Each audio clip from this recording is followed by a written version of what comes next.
Okay, क्वेसनले के भनेको छ भन्दाखेरि in a survey of a school 300 students favour to play volleyball, 250 favour to play cricket and 110 favour both of the games है। Draw Venn diagram and calculate. फर्स्टमा के सोधेको छ, the number of students who play cricket only है, अनि the number of students who play either volleyball or cricket भनेको छ है। ओके, पहिला चाहिँ हामी चाहिँ यहाँ के दिएको छ त्यो कुराहरू लेखौँ है। सर्वे अफ स्कुल 300 स्टुडेन्ट्सले भलिबल खेल्न रुचाउँछन् भने है, भनेपछि चाहिँ n of volleyball is equals to कति भयो 300। त्यस्तै गरी 250 फेभर टु प्ले क्रिकेट भनेको चाहिँ क्रिकेट खेल्न चाहिँ 250 जनाले रुचाउँछन् है। यन अफ सी भनेको कति भयो 250। त्यस्तै गरी 110 favour both of the games भनेको चाहिँ n of V intersection C is equals to 110। अब त्यसपछि draw Venn diagram and calculate भनेको छ है। सुरुमा चाहिँ हामीलाई के सोधेको आइमा चाहिँ number of students who play cricket only भनेको चाहिँ n only C is equals to what, अनि सेकेन्डमा के सोधेको छ number of students who play either volleyball or cricket. अब आइदर अर जुनमा आउँछ त्यो भनेको चाहिँ युनियन भन्न खोजेको है, भनेपछि n of V union C is equals to what है। अब यसमा चाहिँ हामीले चाहिँ पहिला भेन डायग्राम बनाऊँ होइन। जस्तो यो युनिभर्सल सेट भयो, अनि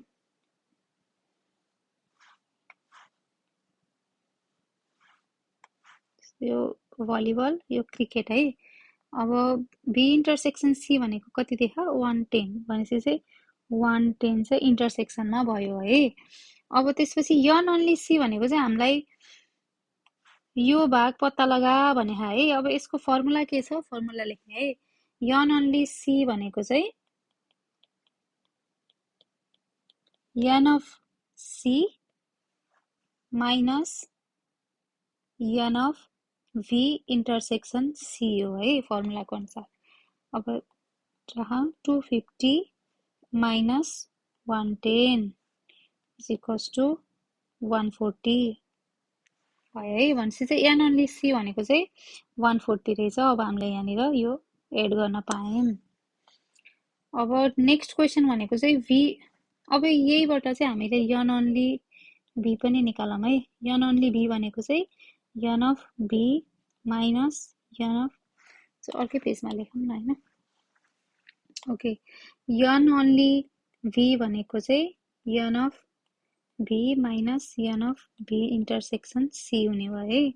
अब त्यसपछि यन अफ भी भनेको कति छ 300, अनि यन अफ भी इन्टरसेक्सन सी भनेको चाहिँ 110। सो 300 माइनस 110 इक्वल्स टु कति भयो 190। ओके, अब सेकेन्ड क्वेसनमा चाहिँ number of students who play either volleyball cricket भनेको भी युनियन सी है। अब यतापट्टि पहिला फिल गरौँ है। यन नट भी भनेको 190 छ। अब जेनरल फर्मुला अनुसार चाहिँ यन युनियन सी भी युनियन सी भनेको चाहिँ यो पुरै एरिया हो के, यो प्लस यो है। सो अब डाइरेक्ट हामीले के लेख्न सक्छौँ, यन आई को answer n of V union C is equals to 190 plus 110 plus 140 is equals to 110, 140, 0, 9, 10, 14, 1, 440। Okay, so यही भयो है फाइनल एन्सर चाहिँ।